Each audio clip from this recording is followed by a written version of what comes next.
নমস্কার সকল দর্শক বন্ধুকে আমার আন্তরিক অভিনন্দন, শুভেচ্ছা ও ভালোবাসা জানাই। আশা করি ওনাদের আদি গোবিন্দের অশেষ করুণায় আপনারা সকলেই ভালো আছে।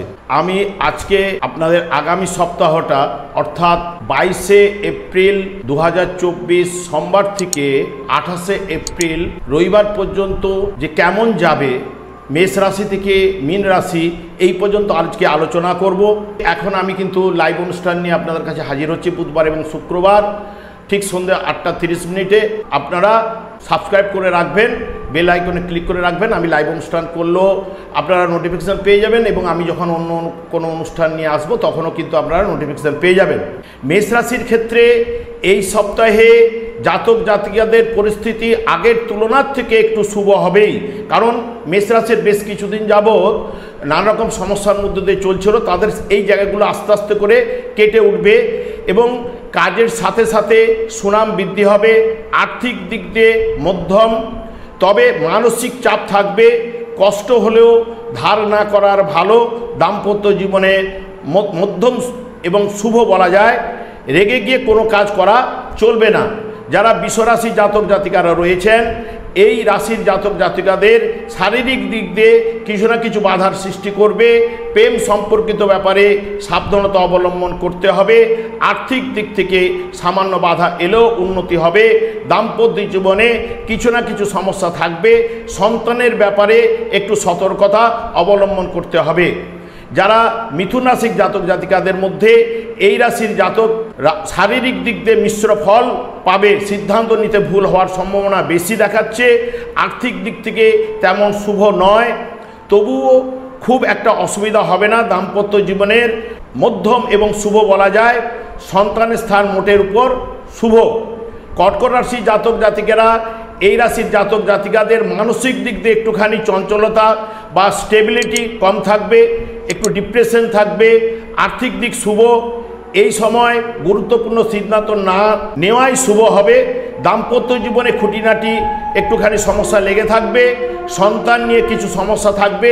কিছু না কিছু সাফল্য আসার সম্ভাবনা কিন্তু রয়েছে। যারা সিংহ রাশি জাতক জাতিকাদের মধ্যে এই রাশির জাতক জাতিকাদের শারীরিক ও মানসিক দিক দিয়ে শুভ হবে না। ছোটোখাটো ভ্রমণ হতে পারে। আর্থিক দিকে তেমন শুভ নয়। পাওনা টাকা পেতে অসুবিধা হবে। দাম্পত্য জীবনে অশান্তি থাকবে। সন্তান স্থান বেশ শুভ এবং মেডিটেশন করতে পারলে এদের পক্ষে খুবই ভালো। কন্যা রাশি জাতক জাতিকাদের মধ্যে এই রাশির জাতক জাতিকাদের শারীরিক ও মানসিক চাপ থাকবে। দাম্পত্য জীবনে শুভ এবং মিশ্রিত ভাব বজায় থাকবে। আর্থিক দিক দিয়ে কিছু শুভ ভাব দেখাচ্ছে। সুনাম ব্যাহত হতে পারে। সন্তান দিক দিয়ে চিন্তা থাকতে পারে বা চিন্তা হওয়ার সম্ভাবনা দিতে পারে। এবার জানা যাক তুলা রাশির সম্বন্ধে। এই রাশির জাতক জাতিকাদের শারীরিক ও মানসিক দিকে মোটের উপর চাঙ্গা থাকতে হবে। আর্থিক দিক দিয়ে ওঠানামা থাকবে। সন্তানের থেকে মতবিরোধ হতে পারে। দাম্পত্য জীবনে ভুল বোঝাবুঝির সম্ভাবনা দিতে পারে। বৃশ্চিক রাশির জাতক জাতিকাদের ক্ষেত্রে শারীরিক দিক দিয়ে তেমন শুভ নয়। মানসিক দিক দিয়ে চাপ থাকবে। আর্থিক দিকে তেমন সুবিধা হবে না, তবে খুব অসুবিধাও হবে না। সন্তানদের সঙ্গে সুসম্পর্ক বজায় থাকবে। ধনুরাশি জাতক জাতিকাদের মধ্যে এই সময়টা মোটের উপর শুভ। সুনাম বৃদ্ধি পাবে। আর্থিক দিক দিয়ে শুভ এবং দাম্পত্য জীবনে শুভ ভাব বজায় থাকবে। সন্তানের স্থানের মধ্যম বলা যায়। মকর রাশির জাতক জাতিকাদের মধ্যে শারীরিক দিক দিয়ে কখনো শুভ কখনো অশুভ যাবে। মানসিক দিক দিয়ে অস্থিরতা বজায় থাকবে। আর্থিক দিক দিয়ে মোটের উপর শুভ হলেও অর্থ নিয়ে দুশ্চিন্তা কিন্তু একটা থাকবেই। সন্তানের স্থান মধ্যম এবং শুভ বলা যায়। দাম্পত্য জীবনে ভুল বোঝাবুঝি হওয়ার সম্ভাবনা কিন্তু রয়েছে। কুম্ভ রাশির জাতক জাতিকাদের মধ্যে এই রাশির জাতক জাতিকাদের মনের উপর টর্চার চলবে। কিছু ভুল কিছু ঠিক এই সিদ্ধান্ত নেওয়ার ক্ষেত্রে প্রচণ্ড সমস্যা দেখা দেবে। অনেক সময় দিশা খুঁজে পাবে না, অল্পতেই রেগে যেতে পারে। আর্থিক দিকে শুভ মিশ্রিত ফল পাবে। সন্তান নিয়ে সমস্যা থাকবে। দাম্পত্য জীবনে ক্রোধ নিয়ে সমস্যা তৈরি হতে পারে।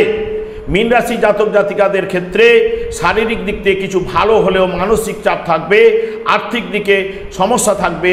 পরিশ্রমী বেশি হবে বা পরিশ্রমটা বেশি চলবে। এখন সন্তানের স্থান মধ্যম। দাম্পত্য জীবনের শুভ এবং শুভ ভাব বজায় থাকবে। আমি 12টা রাশির সম্বন্ধে আজকে বললাম। আগামী সপ্তাহটা অর্থাৎ 22 এপ্রিল থেকে 28 এপ্রিল পর্যন্ত কেমন যাবে সেটা নিয়ে আমি আলোচনা করলাম। তবে আমার চ্যানেলটাকে সাবস্ক্রাইব করে রাখুন। আমি বিভিন্ন ধরনের অনুষ্ঠান আপনাদের কাছে নিয়ে আসব এবং আরেকটা ভালো টপিক নিয়ে আসবো আপনাদের কাছে, আমি কথা দিচ্ছি। আমি অনেক দিন হয়তো এই চ্যানেলে অনুষ্ঠান না করার জন্য আমার চ্যানেলটা হয়তো বসে গেছে, সেই কারণে আমি আবার চ্যানেলে লাইভ অনুষ্ঠান এবং ছোট ছোট প্রোগ্রাম এবং বিভিন্ন ধরনের টপিক নিয়ে আমি আলোচনা করব। আপনারা সাবস্ক্রাইব করে বেল আইকনে ক্লিক করে রাখুন। যখন আমি লাইভ অনুষ্ঠান বা যে কোনো প্রোগ্রাম ছাড়বো অলরেডি আপনারা কিন্তু নোটিফিকেশন পেয়ে যাবেন। সেই কারণে আমার চ্যানেলটাকে সাবস্ক্রাইব করে রাখুন। আশা করি ভগবানের কাছে প্রার্থনা করি আপনারা ভালো থাকুন, সুস্থ থাকুন। আজকে এই পর্যন্ত। আবার বুধবার দিন লাইভ অনুষ্ঠানে আপনাদের সঙ্গে দেখা হচ্ছে। নমস্কার।